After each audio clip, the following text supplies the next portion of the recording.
Friends, ಇದೊಂದು BS4 engine ಇದು. ಇದು ಏನಂದರೆ ಆಯಿಲ್ ಇಲ್ದಿರ ಓಡಿ ಸೀಸ್ ಆಗಿ ಕಂಪ್ರೆಸರ್ ಇಲ್ದಿರ ಬಂದುಬಿಡ್ತು ಗಾಡಿಯಲ್ಲಿ. ಏನು ಏಟ್ ಬಿದ್ದಿಲ್ಲ ಬೋರಲ್ಲಿ, ನಾರ್ಮಲ್ಲಾಗೇ ಇದೆ. ಪಿಸ್ಟಿನ್ ಇಲ್ಲ, ಪಿಸ್ಟಿನು ಅಂದರೆ ಕಂಪ್ರೆಸರ್ ಬರ್ತಾಯಿಲ್ಲ. ಗಾಡಿ ಸ್ಟಾರ್ಟ್ ಆಗಿಲ್ಲ, ಏನೂ ಆಗಿಲ್ಲ ಇದು. ಮತ್ತು ಕಂಪ್ರೆಸರ್ ಇಲ್ಲ. ಚೆಕ್ ಮಾಡಿದ್ರೆ ವೀಡಿಯೋ ಮಾಡಬಾರ್ದು ಅನ್ಕೊಂಡೆ. ಮತ್ತು ಈ ಶಾಫ್ಟು ಸೈಡ್ ಪ್ಲೇ ಇದೆ, ಮೇಲೆ ಕೆಳಗಡೆ ಪ್ಲೇ ಇಲ್ಲ. ಅಂದರೆ ಫಿಟ್ ಮಾಡಿದ್ಮೇಲೆ ಸ್ವಲ್ಪ ದಿವಸ ಓಡಿದ್ಮೇಲೆ ಬರ್ಬೋದು ಅಂದ್ಕೊತೀನಿ. ಒಂದು ಕಡೆ ಇರಲಿ ಅದು. ಇದೊಂದು ಸಿಕ್ಕಾಪಟ್ಟೆ ಸೈಡ್ ಪ್ಲೇ ಜಾಸ್ತಿ ಆಗಿಬಿಟ್ಟಿದೆ ಇದು. ಅದು ಇದು ಪ್ಲಸ್ಸು ಕೇಸ್ ನೋಡಿ, ಇಲ್ಲಿ ಯಾವಾಗ ಚೈನನ್ನು ಉಜ್ಜಿ ಈ ಪಿಸರ್ಗಳೆಲ್ಲ ಹೇಳ್ತೀನಲ್ಲ ನಾನು, ಪಿಸರ್ಗಳೆಲ್ಲ ಹಾಕಿದ್ರೆ ಮತ್ತೇನು ಇಂಜನು ಲೈಫ್ ಬರಲ್ಲ ಅಂತ. ಮತ್ತು ಇನ್ನೊಂದು ಪ್ರಾಬ್ಲಮ್ ಏನಂದರೆ ಶಾಫ್ಟ್ ನೋಡ್ಕೊಳ್ಳಿ.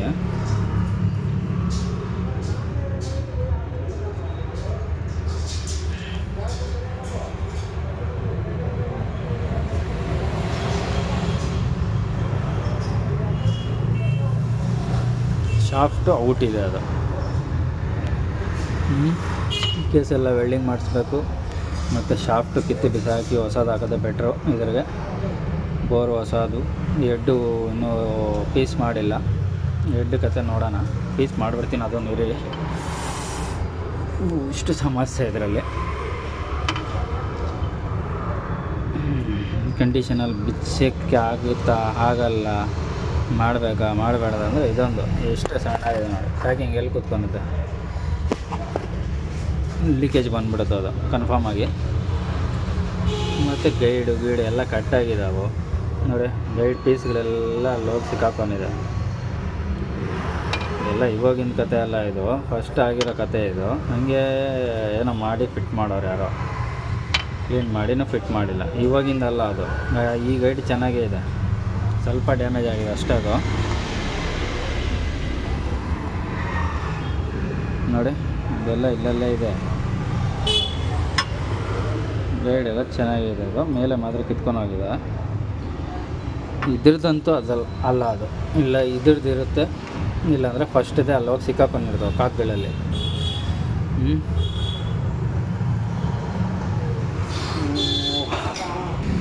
ಇದು ಹೆಡ್ ಕಂಡೀಷನ್ನು. ಹೆಡ್ ಏನೋ ಚೆನ್ನಾಗಿರಂಗಿದೆ ಮೋಸ್ಟ್ಲಿ. ನೋಡಿದ್ರೆ ಗೊತ್ತಾಗುತ್ತೀರ ಪಿನ್ಗಳೇನಾರು ಪ್ಲೇ ಇದೆಯಾ, ಇಲ್ಲಾಂದರೆ ಏನೆಲ್ಲ ಗೈಡ್ಗಳೇನಾರು ಶೇಕ್ ಇದೆಯಾ, ಏನು ಎತ್ತ ಅಂದ್ಬಿಟ್ಟು ಏನು ಗೊತ್ತಾಗುತ್ತದು. ಅಂದರೆ ಸ್ಟಾರ್ಟ್ ಆಗಿರೋ ಮೂಮೆಂಟಲ್ಲಿ ಇದು ಕಂಪ್ರೆಸರ್ ಅದು ಆ ರೀತಿ ಇದೆ. ಬಿಚ್ಚಿದ್ರೆ ನಾನೇ ಶಾಕ್, ಕಂಪ್ರೆಸರ್ ಯಾಕೆ ಬರ್ತಾಯಿಲ್ಲ ಗಾಡಿನಲ್ಲಿ ಅಂತ. ಇದು ಕಂಪ್ರೆಸರ್ ರಿಂಗು.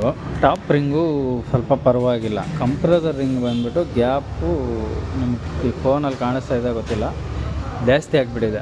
ಅದ್ರಿಗೆ ಇದು ಕಂಪ್ರೆಸರ್ ಎತ್ಕೊತಾ ಇಲ್ಲ. ಅಂದರೆ ಲೂಸು ಇದೆ ಇದು. ಏನೋ ರಿಂಗ್ಸು ಗೊತ್ತಾಗುತ್ತಲ್ಲ, ನೋಡಿ ಎಷ್ಟು ಗ್ಯಾಪ್ ಇದೆ. ಟಾಪ್ ರಿಂಗ್ ಹಾಕ್ತೀನಿ, ಟಾಪ್ ರಿಂಗ್ ಗ್ಯಾಪ್ ನೋಡ್ಕೊಳ್ಳಿ.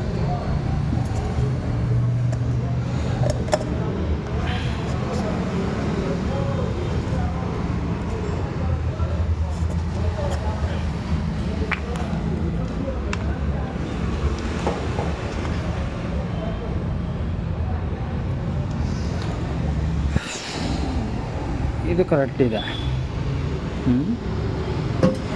ಅಂದರೆ ಎಲ್ಲೋ ಒಂದು ಚೂರು ಗ್ಯಾಪ್ ಇದೆ. ಇದು ಕಂಪ್ರೆಸರ್ ರಿಂಗ್ ಬಂದ್ಬಿಟ್ಟು ಜಾಸ್ತಿ ಗ್ಯಾಪ್ ಇದೆ. ಅದು ಫ್ರೀಯಾಗಿ ಹೋಗ್ತಾ ಇದೆ ಅದು. ಇದು ಸಮಸ್ಯೆ ಕಂಪ್ರೆಸರ್ದು. ಅಂದರೆ ಈ ಆಯಿಲ್ ರಿಂಗ್ಗಳು ಜಾಮ್ ಆಗಿಬಿಟ್ಟಿದೆ ಅದರಲ್ಲಿ. ಅಷ್ಟೊಂದೇನು ಫ್ರೀ ಇಲ್ಲ ಇದು. ಮತ್ತು ಸಮಸ್ಯೆ ಇದು ಕೇಸ್ದು. ನೋಡೋಣ ಏನಾಗುತ್ತೆ. ಫ್ರೆಂಡ್ಸ್, ಇದೆಲ್ಲ ಮಾಡಿ ಕ್ಲೀನ್ ಮಾಡಿ ಎಲ್ಲ ಬಿಚ್ಚಾಕಿ ಇಂಜನ್ ಎಲ್ಲ ಮಾಡಿ ವೆಲ್ಡಿಂಗ್ ಎಲ್ಲ ಆಯ್ತು. ಇದು ಕೇಸ್ ನೋಡಿದ್ರಲ್ಲ ಇಲ್ಲಿ ಎಷ್ಟು ಸೋದೋಗ್ಬಿಟ್ಟಿತ್ತು, ಬೋರು ಸೋದೋಗ್ಬಿಟ್ಟಿತ್ತು ಅದು. ಮತ್ತು ಎಲ್ಲ ಆಯ್ತಿದು, ಎಲ್ಲ ವಾಷಿಂಗ್ ಆಯಿತು. ತುಂಬ ಟೈಮ್ ಹಿಡಿದ್ಬಿಡ್ತೀರಿ ವಾಶ್ ಮಾಡೋಕ್ಕೆ. 2 ಪ್ಲಗ್ಗು ಹೊಸದು, ಬೋರು ಹೊಸದು, ಆಯಿಲ್ ಪಂಪು, ಒಂದು ಹಬ್ಬು ಹೋಗಿದೆ, hub, gear star, oil seal, ಬೇಸಿಂಗು, ಒಂದು ಟೈಮಿಂಗ್ ಚೈನ್ ಕಾಗು, ಟೈಮಿಂಗ್ ಚೈನು, 6004 ಬೇರಿಂಗ್, ಒಂದು ಚೈನ್ ಅಡ್ಜಸ್ಟ್ರು ಹೋಗಿದ್ದು, chain adjuster, 2 guide, steel plate, ಹೆಡ್ಡಿಗೆ ವಾಲ್ ಹೊಸದಾಗಿ ರ್ಯಾಪ್ ಮಾಡಿಸ್ಕೊಂಬಂದು ಇಕ್ಕಿದ್ದೀನಿ. ಚೆನ್ನಾಗಿದೆ, ಬೆಲ್ಲೆಲ್ಲ ಚೆನ್ನಾಗಿದೆ ಅದು. ಮತ್ತು ಎಲ್ಲ ಬಿಚ್ಚಿ ವಾಶ್ ಮಾಡಿ ನೀಟಾಗಿ ಆಗಿದೆ ಕೆಲಸ. ಫಿಟ್ಟಿಂಗ್ ಮಾಡಬೇಕು. ಡಿಫ್ರೆನ್ಸರ್ ಏನು ಬಿಚ್ಚಿಲ್ಲ ನಾನು, ಏನು ಅವಶ್ಯಕತೆ ಇಲ್ಲ ಅದು ಬಿಚ್ಚೋಕ್ಕೆ. ಏನಾದ್ರು ತೊಂದರೆ ಇದ್ದರೆ ಸಪ್ರೇಟಾಗಿ ಬಿಚ್ಚಿ ಮಾಡಿದ್ರೆ ಆಯಿತು. ಇಷ್ಟು ಇದರಲ್ಲಿ ಫಿಟ್ಟಿಂಗೆಲ್ಲ ನೋಡ್ಸೋಕ್ಕಾಗಲ್ಲ, ಯಾವಾಗ ನೋಡೋಣ. ಯಾಕಂದರೆ ಟೈಮ್ ವೇಸ್ಟ್ ಮಾಡಿಕೊಂಡು ನನ್ನ ಕೆಲಸ ವೇಸ್ಟಾಗಿ ಹೋಗುತ್ತೆ ವಿಡಿಯೋ ಮಾಡ್ತಾ ಇದ್ದರೆ. ಅದರಿಂದ ಏನು ಆದಾಯ ಇಲ್ಲ, ಮೇನು ಪ್ಲಸ್ ಪಾಯಿಂಟು. ಅದು ಆದಾಯ ಬರೋಕ್ಕೆ ಏನೇನು ಕೇಳ್ಕೊತಾನೆ ಅನ್ಕೊಬೇಡಿ, ಅದರಿಂದ ನಾನೇನು ಬದುಕೋದು ಏನಿಲ್ಲ. ಮತ್ತು ಒಂದು ಜನರಲ್ಲಾಗಿ ಹೇಳೋದು, ಸುಮ್ಮನೆ ಅದರಿಂದ ನಾನು ಟೈಮ್ ವೇಸ್ಟ್ ಮಾಡ್ಕೊಂಡು ಕೂತ್ಕೊಂಡ್ರೆ ನನಗೆ ಕೆಲಸ ಕೇಳುತ್ತೆ, ಗಾಡಿಗಳು ಜಾಸ್ತಿ. ಅದರಿಂದ ಆದಾಯ ಬರೋಕ್ಕೆ ಸ್ಟಾರ್ಟ್ ಆಗಿದೆ ಅಂದರೆ ಅದು ಜನ ನೋಡಿದ್ರೇ ಅದರಿಂದ ಏನೇನೋ ಉಪಯೋಗ. ಅದರಿಂದ ಉಪಯೋಗ ಆದರೆ ನಾನು ಯಾರಿಗಾನೋ ಒಂದು ಉಪಯೋಗ ಮಾಡ್ಬೋದು. ಅದರಿಂದ ಏನು ಬರ್ತಾ ಇಲ್ಲ, ಸುಮ್ಮನೆ ಟೈಮ್ ವೇಸ್ಟು, ನೆಟ್ ವೇಸ್ಟು, ಎಲ್ಲ ವೇಸ್ಟು. ಅಂದರೆ ಯಾರಿಗೋ ಒಬ್ಬರಿಗೆ ಯೂಸ್ಫುಲ್ ಆಗ್ತಾಯಿದೆ. ಇಷ್ಟು ಇದ್ರ ವೀಡಿಯೋಗಳ ಕಹಾನಿ. ಕೆಲಸ ಮಾಡೋದು ಬಿಟ್ಟು ಫೋನ್ ಹಿಡ್ಕೊಂಡು ಕೂತ್ಕೊಂಡ್ರೆ ಒಂದೊಂದು ಗಾಡಿಗೆ ತುಂಬ ಟೈಮ್ ಹಿಡಿದ್ಬಿಡುತ್ತೆ. ಏನೋ ನಾನು ಜನ್ರಲ್ಲಾಗಿ ಏನು ನನಗೆ ಗೊತ್ತಿದೆಯೋ, ನಾನು ಏನು ಮಾಡ್ತೀನೋ ಕೆಲಸ ಅಷ್ಟು ತೋರಿಸ್ತಾ ಇದ್ದೀನಿ. ಏನು ನನ್ನ ಹತ್ರ ಬರುತ್ತೋ ಅದು ತೋರಿಸ್ತಾ ಇದ್ದೀನಿ. ಬರದೇ ಇರೋದನ್ನ ನಾನು ಏನು ಮಾಡೋಕ್ಕಾಗಲ್ಲ. BS7 ನೋಡಿಸಿ ಅಂತೀರ, ಒಂದು ಗಾಡಿ ಇವಾಗ ಗಂಟ ನನ್ನ ಗ್ಯಾರೇಜ್ ಒಳಗಡೆ ಬಂದಿಲ್ಲ. BS7 ಹೆಂಗೆ ನೋಡ್ಸೋದು ನಿಮಗೆ? ಏನೋ ಹೇಳ್ತಾ ಇದ್ದೆ, ಡಿಸ್ಟರ್ಬ್. ಮಾತಾಡ್ತಾನೆ ಇರ್ತಾರೆ, ಏನು ಮಾತಾಡ್ತೀನೋ ಅದೇ ಮರ್ತೋಗ್ಬಿಡ್ತೀನಿ ನಾನು. BS7 ಕರೆಕ್ಟು, ಒಂದು ಗಾಡಿ ಬಂದಿಲ್ಲ, ಅದು ನೋಡ್ಸಂದರೆ ಎಲ್ಲಿ ನೋಡ್ಸೋದು ನಾನು? ಮತ್ತು ಯಾರೋ ಕಾಮೆಂಟ್ ಹಾಕ್ತಾರೆ, ಇದೆಲ್ಲ ಮಾಡೋದು ಸ್ಯಾಂಡ್ ಬ್ಲಷ್ ಅಂತಾರೆ. ಸ್ಯಾಂಡ್ ಬ್ಲಷ್ ಯಾವತ್ತೂ ಕೊಟ್ಟಿಲ್ಲಪ್ಪ, ಕೈಯಲ್ಲೇ ಕ್ಲೀನ್ ಮಾಡೋದು. ಅರ್ಧಿ ಊರು ಬಾಕ್ಲಾಕ್ಬಿಡ್ತದೆ. ಒಂದ್ಕಿತ ಟ್ರೈ ಮಾಡಿ ನೋಡು. ಎಲ್ಲ ಮಿಷನ್ ಇದೆ, ಬ್ರಷ್ ಇದೆ, ಎಲ್ಲ ಹಾಕಿ ಏನೋ ಒಂದು ಕ್ಲೀನ್ ಮಾಡಿ ಫಿಟ್ ಮಾಡೋಣ ಅಂತ ಒಂದು ಇದೆಲ್ಲ ಫಸ್ಟ್ ನೋಡಿದ್ರಲ್ಲ, ಇದೇನು ಸ್ಯಾಂಡ್ ಬ್ಲಾಸ್ಟ್ ಮಾಡಿಸಿದ್ದೀನ? ಇಲ್ಲ, ಕೈಯಲ್ಲೇ ವಾಶ್ ಮಾಡಿರೋದು. ಮಿಷಿನಲ್ಲಿ ಬ್ರಷ್ ಹೊಡೆದು, ಕೈಯಲ್ಲಿ ಪೆಟ್ರೋಲ್ ಹಾಕಿ, ಡೀಸೆಲ್ ಹಾಕಿ, ಓಡಿಸಿ, ತೊಳ್ದು, ಏರ್ ಹೊಡೆದು, ಇದ್ರಿಗೆ ಒಂದು ಮದುವೆ ಹೆಣ್ಣಿಗೆ ಹೆಂಗೆ ರೆಡಿ ಮಾಡ್ತಾರೋ ಹಂಗೆ ರೆಡಿ ಮಾಡಿದ್ರೆ ಹಿಂಗೆ ಕಾಣಿಸ್ಕೊತದು. ಸ್ಯಾಂಡ್ ಬ್ಲಾಸ್ಟ್ ಎತ್ಕೊಂಡೋಗಿ ಮಾಡಿಸೋದು. ಬ್ಯೂಟಿ ಪಾರ್ಲರ್ ಕಳಿಸಲ್ಲಪ್ಪ. ಬ್ಯೂಟಿ ಪಾರ್ಲರ್ ನಾನೇ ಇಲ್ಲಿ ಓಪನ್ ಮಾಡೋಣ ಅಂದ್ಕೊಂಡಿದ್ದೀನಿ. ಸ್ವಲ್ಪ ಕರೆಂಟ್ ಪ್ರಾಬ್ಲಮ್. ಅಲ್ಲಿ ಮಿಷಿನ್ ಕಾಣಿಸ್ತಾ ಇದೆಯಲ್ಲ, ಕಂಪ್ರೆಸರು, ಅದ್ರ 3 ಫೇಸ್ ಬೇಕು. 3 ಫೇಸ್ ಇಲ್ಲ. ನೋಡೋಣ, ಸ್ವಲ್ಪ ಮಾಡಬೇಕದು. ಮಾಡಿದ್ರೆ ನನಗೂ ಸ್ವಲ್ಪ ಅನುಕೂಲ. ಅಲ್ಲೇ ಎಲ್ಲ ಸೈಡಲ್ಲಿ ಒಂದು ರೂಮ್ ಹಾಕಿ ಅದರೊಳಗಡೆ ಮಾಡೋಣ ಅಂತ ಪ್ಲ್ಯಾನ್ ಹಾಕಿದ್ದೀನಿ. ಮತ್ತು ಸ್ಯಾಂಡ್ ಬ್ಲಾಸ್ಟ್ ಮಾಡಿದ್ರೆ ನಾನು ನೋಡಿಸ್ಬಿಡ್ತೀನಪ್ಪ, ಸ್ಯಾಂಡ್ ಬ್ಲಾಸ್ಟ್ ಮಾಡಿಸಿದ್ದೀನಿ ಅಂತ. ಆ ಥರ ಎಲ್ಲ ತಿಳ್ಕೊಬೇಡಪ್ಪ ನೀನು. ಅದು ಬಿಡಿ, ಎಲ್ಲನೂ ಹೋಗಲಿ ಒಂದು ಕತೆ. ಈ ಇಂಜಿನ್ ಕತೆ ಇಷ್ಟು. ಯಾಕಂದರೆ ಇದನ್ನು ವೀಡಿಯೋ ಮಾಡಿದೆ ಜನರಿಗೆ, ಕೆಲವು ಜನರಿಗೆ ಏನಂದರೆ ಏನು ಹೇಳ್ತಾರೆ, ಡೌಟ್ ಅವ್ರಿಗೆ ಏನಾಗ್ತಾರೆ, ಏನಿಲ್ಲ, ಅಷ್ಟು ಇಸ್ಕೊಂಬಿಡ್ತಾರೆ, ಇಷ್ಟು ಇಸ್ಕೊಂಬಿಡ್ತಾರೆ, ಮಾಡಿಸ್ಬಿಡ್ತಾರೆ ಅಂತ.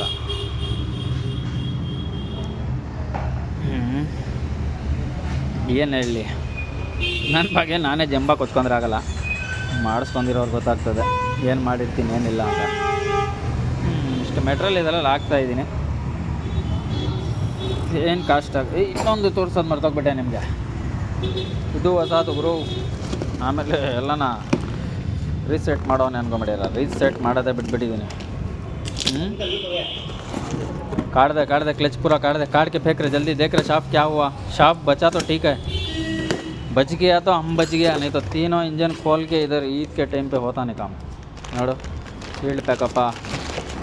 ಹಾಂ ಯಾವುದಿದು BS4 BS6 ಎತ್ಕೊಂಬಂದ್ಬಿಟ್ಟಿರೋ, BS4 ಪಕ್ಕ BS4. ಶಾಫ್ಟು ಇದು ಹೊಸದಪ್ಪ, ಇದರಲ್ಲಿ ನೋಡ್ಕೊಬೋದು. ಇನ್ನು ಪ್ಯಾಕೆಟು ಬಿಚ್ಚಿಲ್ಲ. ಹೆಡ್ ಒಂದು ಚೆನ್ನಾಗಿತ್ತು, ಹೆಡ್ ಮಾತ್ರ ರೀಸೆಟ್ ಮಾಡಿದ್ದೀನಿ. ಬೋರು ಹೊಸದು. ಯಾವುದೂ ನಾನು ಲೇತಕ್ಕೆ ಕೊಡೋದು ಕೊಡೋದೇ ಇಲ್ಲ ಅಂದ್ಕೊಳ್ಳಿ. ಯಾಕೆ ಸುಮ್ಮನೆ ಯಾರನ್ನ ಮಾಡಿಸ್ಕೊಂಬಂದು ಕೊಟ್ಟರೆ ಫಿಟ್ ಮಾಡಿಕೊಡ್ತೀನಿ. ಏನೋ ಲೀಕೇಜ್ ಬಂದರೆ ನನ್ನ ಕೇಳಿ, ಲೀಕೇಜ್ನ ಬೇಕಂದರೆ ನಾನು ಫ್ರೀಯಾಗಿ ಮಾಡಿಕೊಡ್ತು ಕಳಿಸ್ತೀನಿ. ಮತ್ತೆ ಅಲ್ಲಿ ಕುಡೀತು, ಹೊಗೆ ಬಂತು, ಅದು ನಾನು ಹೊಣೆದಾರನ ಆಗಲ್ಲ. ಯಾಕಂದರೆ ನೋಡಿದ್ದೀರಲ್ವಾ, 5-6 ಗಾಡಿ ಹಂಗೆ ಆಗಿದೆ. ಗಾಡಿ ಅಂತ ಮಾಡಿಕೊಡ್ತೀರಾ? ಯಾರಿಗೋ ಕಾಸು ಕೊಟ್ಬಿಟ್ಟು ನಾನು ಯಾಕೆ ಕೈಯಿಂದ ಹಾಕಿ ನಾನು ಟೈಮ್ ವೇಸ್ಟ್ ಮಾಡ್ಕೊಂಡು ನನ್ನ ಕೆಲಸನೇ ಮಾಡೋಕ್ಕೆ ಟೈಮ್ ಇರೋಲ್ಲ. ಮಾಡಿರೋ ಕೆಲಸ ತಿರ್ಗಾ ಬಿಚ್ಚು, ತಿರ್ಗಾ ಹಾಕು, ತಿರ್ಗಾ ಬಿಚ್ಚು, ತಿರ್ಗಾ ಹಾಕಿ, ಯಾವ್ದು ರೌಡಿ. ಓಕೆ, ಮಾತಾಡ್ತಾನೆ ಇರಬೇಕು. ಫಿಟ್ಟಿಂಗ್ ಪ್ರೊಸೆಸ್ ಸ್ಟಾರ್ಟ್ ಮಾಡೋಣ, ಮತ್ತು ನೋಡೋಣ. ಓಕೆ ಫ್ರೆಂಡ್ಸ್, ಇದು ಹಾಕ್ಬಿಟ್ಟು ಲಾಸ್ಟಲ್ಲಿ ಫೈನಲ್ಲು ಸ್ಟಾರ್ಟ್ ಮಾಡಿ ನಿಮ್ಗೆ ನೋಡ್ತೀನಿ. ತಳ್ಕೊಂಬಂದಿದ್ದು ಗಾಡಿ ಇದು ಸ್ಟಾರ್ಟ್ ಆಗ್ತಾಯಿರಲಿಲ್ಲ, ಮೇನ್ ಇರೋದು ಪ್ರಾಬ್ಲಮ್. ಅದೊಂದು ಗಾಡಿ ಯಾವುದೋ ತಳ್ಕೊಂಬಂದರು, ಎಲ್ಲೋ ದೇವನಹಳ್ಳಿನೋ ಎಲ್ಲೋ ಆ ಕಡೆಯಿಂದ ತಳ್ಕೊಂಬಂದಿದ್ದಾರೆ, ಗಾಡಿ ಸ್ಟಾರ್ಟ್ ಆಗ್ತಾಯಿಲ್ಲ ಅಂತ. BS6 ಗಾಡಿ. ಶೋರೂಮಲ್ಲೆಲ್ಲ ಬೆಳಗ್ಗೆಯಿಂದ ಮಾಡ್ದಲ್ಲಂತೆ, ಏನು ಮಾಡ್ದೆ ಅಂತ ಗೊತ್ತಿಲ್ಲ. ಇಲ್ಲಿ ತಗೊಂಬಂದ, ಟೈಮ್ ಇಲ್ಲಲ್ಲಪ್ಪ, ನಾಳೆ ಬಾ ಹೋಗು, ಬಿಟ್ಬಿಟ್ಟು ಗಾಡಿ ಅಂದರೆ ಇಲ್ಲ. ನಾನು ನೋಡೋದು ಹೋಗಿ ಸ್ಟಾರ್ಟ್ ಮಾಡಿದೆ, ಗಾಡಿ ಸ್ಟಾರ್ಟ್ ಆಗೋಯ್ತು. 2 ದಿವಸದಿಂದ ಸ್ಟಾರ್ಟ್ ಆಗಿಲ್ಲಂತ ಗಾಡಿ. ಏನು ನಾಟಕ ಮಾಡಿದ್ರೆ ನಾನೇನು ಮಾಡೇ ಇಲ್ಲ. ಹೋಗಿ ಗಾಡಿ ಸ್ಟಾರ್ಟ್ ಮಾಡಿದ್ರೆ ಸ್ಟಾರ್ಟ್ ಆಗಿಬಿಟ್ಟಿದೆ. ಅದರಲ್ಲಿ ಪ್ಲಾರಾಮ್ ಇದೆ, ಅದಕ್ಕೋಸ್ಕರ ಬಿಟ್ಬಿಟ್ಟು ಹೋಗ್ಬಿಡಪ್ಪ, ನನ್ನ ಕೆಲಸ ಇದೆ, ಆಗಲ್ಲ. ಯಾಕಂದರೆ ಈ ಗಾಡಿಗಳು ಬಂದು ತುಂಬ ದಿವಸ ಆಗಿಬಿಟ್ಟಿದೆ. ಈ ಗಾಡಿಗಳು ಸ್ವಲ್ಪ ಫೋನ್ ಮಾಡ್ಕೊಂಬರೋದು ಒಳ್ಳೇದಿದೆ ಜನ. ಬಾ ಅಂದರೆ ಬನ್ನಿ, ಇಲ್ಲಾಂದರೆ ಬರಬೇಡಿ ದಯವಿಟ್ಟು. ಯಾರು ಏನು ಬೇಜಾರು ಮಾಡ್ಕೊಬೇಡ್ರಿ. ಆದರೆ ಮಾಡ್ಬೋದು, ಆಗದಿದ್ದನ್ನ ಮಾಡೋಕ್ಕಾಗಲ್ಲ. ನಿನ್ನೆಯಿಂದ ಒಂದು ಕ್ಯಾನ್ಸರ್ ಪೇಷಂಟ್ ಇಲ್ಲೇ ಇತ್ತು, ಲಾಸ್ಟ್ ಸ್ಟೇಜು. 2 ವಾರ ICU ಅಡ್ಮಿಟ್ ಮಾಡಿದೆ. ಆಮೇಲೆ ಸರೋಯ್ತು. ಕ್ಯಾನ್ಸರ್ನೇ ತೆಗೆದು ಎತ್ತಿ ಕೆರೆನಾಗ ಹಾಕ್ಬಿಟ್ಟಿದ್ದೀನಿ. ಕ್ಯಾನ್ಸರೇ ಇಲ್ದಂಗೆ ಮಾಡಿ ಕಳಿಸ್ಬಿಟ್ಟಿದ್ದೀನಿ. ಕ್ಯಾನ್ಸರ್ ಪೇಷಂಟ್ ಅಂದರೆ ಗಾಡಿನಪ್ಪ. ಆಮೇಲೆ ಯಾರೋ ಗಿಂಚ ಅನ್ಕೊಬಿಡಿ, ಮನುಷ್ಯನಿಗೂ ರೆಡಿ ಮಾಡ್ತಾನೆ ಏನೋ ಅನ್ಕೊಂಬಿಡಿ. ಓಕೆ, ಮಾತಾಡ್ತಾ ಇದ್ದರೆ ತುಂಬ ಪ್ರೊಸೀಜರ್ ಜಾಸ್ತಿ ಆಗಿಬಿಡುತ್ತೆ. ಫಿಟ್ಟಿಂಗ್ ಮಾಡೋಣ, ಮತ್ತು ನಾನು ನೋಡಿಸ್ತೀನಿ ಏನಾಗಿದೆ ಏನಿಲ್ಲ ಅಂತ. ಸರೋಗಿದೆಯಾ, ಸೌಂಡ್ ಏನಿದೆ ಏನಿಲ್ಲ, ಏನಾದ್ರು ಪ್ರಾಬ್ಲಮ್ ಇದ್ದರೆ ನಾನು ಹೇಳ್ಬಿಡ್ತೀನಿ, ಈ ಥರ ಆಗಿಬಿಟ್ಟಿದೆ ನೋಡ್ರಪ್ಪ ಇದು ಅಂತ. ಚೆನ್ನಾಗಿದ್ರೆ ಚೆನ್ನಾಗಿದೆ ಅಂತೀನಿ, ಚೆನ್ನಾಗಿಲ್ಲ ಅಂತ ಚೆನ್ನಾಗಿಲ್ಲ. ನಂದು ಅಷ್ಟೇ, ಇನ್ನೊಬ್ಬರದು ಅಷ್ಟೇ, ಮತ್ತೊಬ್ಬರದು ಅಷ್ಟೇ. ಓಕೆ, ಇನ್ನೊಂದು ನಿಮಗೆ ನೋಡ್ಸೋದು ಮರ್ತೋಗ್ಬಿಟ್ಟೆ. ಮ್ಯಾಗ್ನೆಟ್ಟು ಸೋದೋಗ್ಬಿಟ್ಟಿದೆ.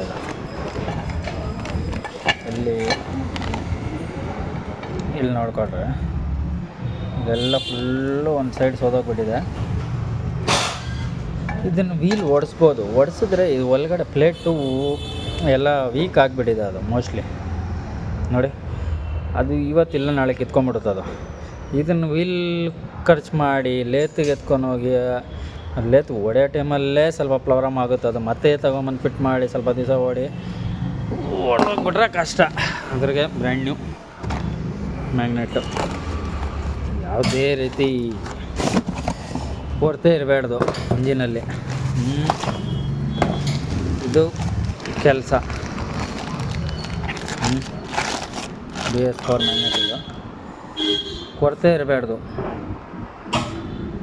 ಮನಸ್ಸಲ್ಲಿ ಕಚ್ಚಾ ಮುಚ್ಚಾನೂ ಇರ್ಕೊಳ್ಬಾರ್ದು. ಫಿಟ್ಟಿಂಗ್ ಮಾಡೋ ಟೈಮಲ್ಲಿ ಮಾಡ್ತಾಯಿದ್ರೆ ಬ್ರ್ಯಾಂಡ್ ನ್ಯೂ ಕೆಲಸ ಮಾಡಬೇಕು.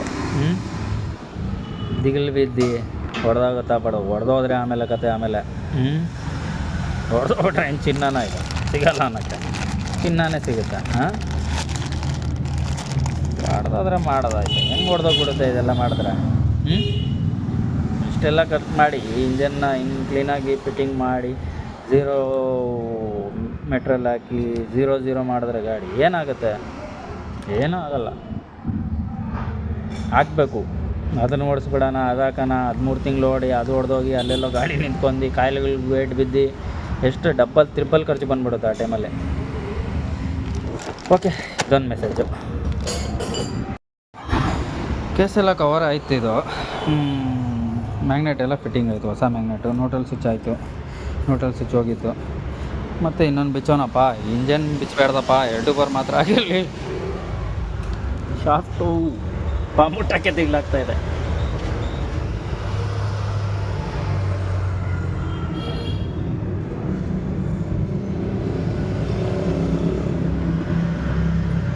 ಓಕೆ ಗುರು, ಇದು ವಾ ಸಮಾಧಾನ ಆಗೋಯ್ತು ಇವಾಗ ನನಗೆ. ಏಯ್ खोलना नहीं रही, ठीक है रवि, बस है उतना ही. हाँ ಓಕೆ ಗುರು, ಇದು ಅಲ್ಲೊಂದು ಬಿಚ್ಚಿದ್ದೀನಿ, ಅದು ಶಾಫ್ಟು ಔಟು ತುಂಬ ಪ್ಲೇ ಬಂದುಬಿಟ್ಟಿದೆ ಅದು. ಅದ್ರಗೋಸ್ಕರ ಇದು ಪ್ಲೇ ಜಾಸ್ತಿ ಇದೆ ಅದು. ಮತ್ತು ಈ ಗಾಡಿಗಳಿಗೆ ಡೌಟು ಗುರು, ಇದು ಸಮಸ್ಯೆ. ಸುಮಾರು ಗಾಡಿಗಳಲ್ಲಿ ನೋಡಿದ್ದೀನಿ ಹಂಗೆ ಓಡ್ತಾನೆ ಇದ್ದಾವೆ. ನಾನು ಮಾಡಿರೋ ಗಾಡಿಗಳೂ ಕೆಲವು ಗಾಡಿಗಳಲ್ಲಿ 1-2 ಗಾಡಿಯಲ್ಲಿ ಸೌಂಡ್ ಬಂದಿದೆ. ಏನು ಮಾಡೋಕ್ಕಾಗುತ್ತೆ, ನಾನು ಚೆನ್ನಾಗಿರ್ತದೆ. ಮತ್ತು ಹಾಕಿ 1-2 ತಿಂಗಳು ಓಡೋಲ್ಲ ಗಾಡಿ, ಲೈಟಾಗಿ ನಾಯಿ ಸ್ಟಾರ್ಟ್ ಆಗುತ್ತೆ, ಓಡ್ತಾ ಬರ್ತಾ ಜಾಸ್ತಿ ಆಗಿಬಿಡುತ್ತೆ. ನಾವು ಮಾಡೋ ಕೆಲಸ 2 ತಿಂಗಳಲ್ಲ, 2 ವರ್ಷ ನಾವು ಓಡಬೇಕು ಮ್ಯಾಕ್ಸಿಮಮ್. 2 ವರ್ಷ, 2.5 ವರ್ಷ, 1,00,000 ಕಿಲೋಮೀಟ್ರು ಮೇಂಟೆನೆನ್ಸ್ ಮಾಡಿದ್ರೆ ಇನ್ನೂ ಜಾಸ್ತಿ ಓಡುತ್ತೆ. ಆ ರೇಂಜಲ್ಲಿ ಕೆಲಸ ಮಾಡ್ತಾಯಿರ್ತೀರಿ. ರೇಂಜ್ ತಪ್ಸೋಕ್ಕೆ ನನ್ನ ಕೈಯಲ್ಲಿ ಸಾಧ್ಯ ಆಗೋಲ್ಲ. ಅದ್ರಗೋಸ್ಕರ ಬಿಸಾಕ್ಬಿಡ್ತೀನಿ. ಯಾಕಂದರೆ ಇದೊಂದ್ರಿಗೋಸ್ಕರ ಆಚೆನೇ ಇರೋದು ಕೆಲಸ. ಇದು ಒಂದೇ ಅಲ್ವಾ ಒಳಗಡೆ ಬರೋದು, ಏನು ಬರುತ್ತೆ ಒಳಗಡೆ? ಇದು ಒಂದೇ. ಗೇರ್ ಸ್ಟಾರ್ ಎಷ್ಟು, ಇನ್ನು 5,000ನ. ಒಂದು packing kit, oil seal kit ಎಲ್ಲ 1,000 ರೂಪಾಯಿ ಬರುತ್ತೆ. ಅದ್ರಗೋಸ್ಕರ ಬಿಚ್ಚಾಕ್ಬಿಡ್ತೀನಿ. ಯಾಕೆ ರೀಸೆಟ್ ಮಾಡ್ತಾ ಇಲ್ಲ ಅಂದರೆ, ಕನೆಕ್ಟಿಂಗ್ ರಾಡ್ ಎಷ್ಟು ರೀಸೆಟ್ ಮಾಡಿದ್ರೆ ಎಷ್ಟು ತೊಗೊತಾರೆ? 1,000 ರೂಪಾಯಿ ತೊಗೊತಾರೆ, 850 ತೊಗೊತಾರೆ, 950 ತೊಗೊತಾರೆ. 1,000 ರೂಪಾಯಿ ಕೊಡಿ, 100 ರೂಪಾಯಿ ಹೆಚ್ಚು ಕಡಿಮೆ ಎಲ್ಲೋ ಒಂದು ಕಡೆ. ಪ್ಲಸ್ 2 ಬೇರಿಂಗ್ ಎಷ್ಟು 650-700 ರೂಪಾಯಿನೂ ಇರುತ್ತಾ? ಒಂದು ಕಾಗೆ ಎಷ್ಟು, ಅದೊಂದು 100 ರೂಪಾಯಿ ಇರುತ್ತಾ? ಎಷ್ಟಾಯಿತು ಲೆಕ್ಕ ಹಾಕಿ? ಒಂದು 1,000 ರೂಪಾಯಿ, 1,200 ರೂಪಾಯಿ ಹೆಚ್ಚು ಕಡಿಮೆ ಬರುತ್ತೆ. ಹೊಸ ಶಾಫ್ಟ್ ಆಗಿಬಿಟ್ರೆ 0 ಆಗಿಬಿಡುತ್ತಲ್ಲ ಗಾಡಿನೇ. ಇದು ಸಮಸ್ಯೆ. ಇದರೊಳಗಡೆ ಪಿಸರ್ಗಳು ಹೋಗ್ಬಿಟ್ಟಿರ್ತವೆ. ಇದನ್ನು ಸುಮ್ಮನೆ ಹಂಗೆ ಏರ್ ಹೊಡೆದಿದೆ ಆಗಿಬಿಡ್ತದೆ. ಅದೇ ಪಿಸರ್ಗಳು ಮತ್ತೆ ಇಲ್ದಿದ್ರೆ ಹೊಡಿಯೋದು. ನನಗೆ ಗೊತ್ತಿದೆ ವಿಷಯ, ಸುಮ್ಮನೆ ಹೇಳ್ಕೊಂಬೇಡ್ದು. ಹೇಳ್ಕೊಂಡ್ರೆ ಒಬ್ಬರು ಹೊಟ್ಟೆ ಮೇಲೆ ಹೊಡೆಯಂಗಾಗುತ್ತೆ ನನಗೆ. ಯಾರು ಬೇಜಾರು ಮಾಡ್ಕೊಂಬೇಡ್ರಪ್ಪ, ಸಾರಿ. ಏನಿರೋದು ಅದು ಹೇಳ್ತಾ ಇರಬೇಕು, ಅದೇ ನನ್ನ ಕೆಲಸ. ಓಕೆ, ಎಲ್ಲ ಕಂಪ್ಲೀಟ್ ಫಿಟ್ಟಿಂಗ್ ಆಯ್ತಿದು. ಸ್ಟಾರ್ಟ್ ಕರ್ ದೇ, ಹಿಂಗೆ ಸ್ಟಾರ್ಟ್ ಕರ್, ಚಾಲು ಹೋಗ್ತದ नहीं होता?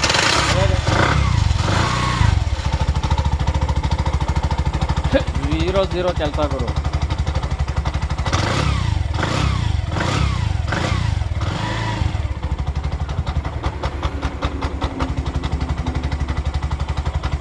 ಇದು ಕೆಲಸ ಸ್ವಲ್ಪ ಟ್ಯೂನಿಂಗ್ ಮಾಡಬೇಕು. ಸೈಲೆಂಟ್ ಆಗಿದೆ ಗಾಡಿ ಇದು. ರೈಸ್ ಮಾಡೋಕ್ಕೆ ಹೋಗಲ್ಲ, ಸ್ವಲ್ಪ ಹೊತ್ತು ಹಂಗೆ ಒಳ್ಳೆ ಒಂದು ಅರ್ಧ ಗಂಟೆ ರೈಸ್ ಮಾಡಿದ್ರೆ ಕೆಲಸ ಕೆಟ್ಟೋಗ್ಬಿಡುತ್ತೆ. ಇಂಜಿನ್ ಮಾಡಿದ್ರೆ ಬೋರು ಹೆಡ್ಡು ಮಾಡಿದ್ರೆ ಐಡ್ಲಿಂಗಲ್ಲೇ ಇದ್ಬಿಡ್ಬೇಕು. ಅದು ರೈಸ್ ಮಾಡೋಕ್ಕೆ ಹೋಗಬೇಡ್ದು. ಸಡನ್ನಾಗಿ ರೈಸ್ ಮಾಡಿದ್ರೆ ಕಷ್ಟ. ಯಾಕಂದರೆ ಆಯಿಲು ವೀಲು ಎಲ್ಲ ಎಕ್ಕಿ ಲೂಬ್ರಿಕೇಟ್ ಆಗಿ ಸ್ವಲ್ಪ ಹೀಟಾಗಿ ರಿಂಗ್ಸ್ಗಳೆಲ್ಲ ಹೀಟ್ ಆದಮೇಲೆ ಸ್ವಲ್ಪ ರೈಸ್ ಮಾಡಿ ಚೆಕ್ ಮಾಡ್ಕೊಬೋದು. ಸಡನ್ನಾಗಿ ರೈಸ್ ಮಾಡಬಾರ್ದು. ಸಡನ್ನಾಗಿ ರೈಸ್ ಮಾಡಿದ್ರೆ ಮತ್ತೆ ಆಯಿಲ್ ಕುಡಿಯೋ ಸಮಸ್ಯೆ ಅದು ಇದು ಸ್ಟಾರ್ಟ್ ಆಗೋದು ತುಂಬ ಚಾನ್ಸಸ್ ಇರುತ್ತೆ. ಏನಾದರೂ ಕೆಲಸಕ್ಕೆ ಬಂದರೆ ಮಾತ್ರ ಗಾಡಿನ ರೈಸ್ ಮಾಡಬೇಕು. ಸುಮ್ಮನೆ ಓಡಿಸೋ ಟೈಮಲ್ಲೆಲ್ಲ ನಿಂತಿರೋ ಜಾಗದಲ್ಲೆಲ್ಲ ರೈಸ್ ಮಾಡೋದು ಆ ಥರ ಎಲ್ಲ ಮಾಡೋಕ್ಕೆ ಹೋಗ್ಬಾರ್ದು. ಏನೋ ಚೆಕಪ್ಪು ಏನೋ ಪ್ರಾಬ್ಲಮ್ ಇದೆ ಅಂದರೆ ಮಾತ್ರ ರೈಸ್ ಮಾಡಬೇಕು ಗಾಡಿ ಫುಲ್ಲಾಗಿ ನಿಂತಿರೋ ಜಾಗದಲ್ಲಿ. ಯಾವುದೇ ಗಾಡಿ ಆಗಲಿ, ಪ್ರತಿಯೊಂದು ಗಾಡಿನೂ ಅಷ್ಟೇ, ಕಾರು, ಬಸ್ಸು, ಲಾರಿ ಯಾವುದನ್ನ ಆಗಿಬಿಡಲಿ, ನಿಂತಿರೋ ಜಾಗದಲ್ಲಿ ತುಂಬ ರೈಸ್ ಮಾಡಿದ್ರೆ ಹಾನಿಕಾರ ಅದು ಗಾಡಿಗೆ. ಇಷ್ಟೇನು ಹೊಡೆದೋಗೋದು, ಏನೋ ಒಂದು ಆಗೋದು, ಇದೆಲ್ಲ ಸಮಸ್ಯೆಗಳು ಬರ್ತವೆ. ಯಾರು ಹೇಳಿರಲ್ಲ, ನಾನು ಹೇಳ್ತಾಯಿದ್ದೀನಿ. ಎಲ್ಲ ಲೀಕೇಜು, ಯಾವುದೇ ರೀತಿ ಲೀಕೇಜ್ ಪಾಕೇಜ್ ಏನಿಲ್ಲ, ಗೊತ್ತಾಗ್ಬಿಡುತ್ತೆ. ಎಲ್ಲೋ ಓಕೆ ರಿಪೋರ್ಟ್ ಗಾಡಿ ನೋಡ್ಕೊಬೋದು. ಏನು ನಾಯ್ಸೇ ಇಲ್ಲ. ಗಾಡಿ ಮೇಲೆ ಇಟ್ಬಿಟ್ಟಿದ್ದೀನಿ, ಫೋನ್ನೇ ತೊಗೊಂಡೋಗಿ ವರ್ಲ್ಡ್ ಅವ್ರ ಮೇಲೆ ಇಟ್ಬಿಡ್ತೀನಿ, ನೋಡ್ಕೊಳ್ಳಿ. ಯಾವುದೇ ರೀತಿ ಏನೂ ಅದರಲ್ಲಿ ನೈಸ್ ಇಲ್ಲ. ಯಾಕಂದರೆ ಜಿನಿನ್ ಕೆಲಸ ಆಗಿದೆ, ಜಿನಿನ್ ಸೌಂಡ್ ಇದೆ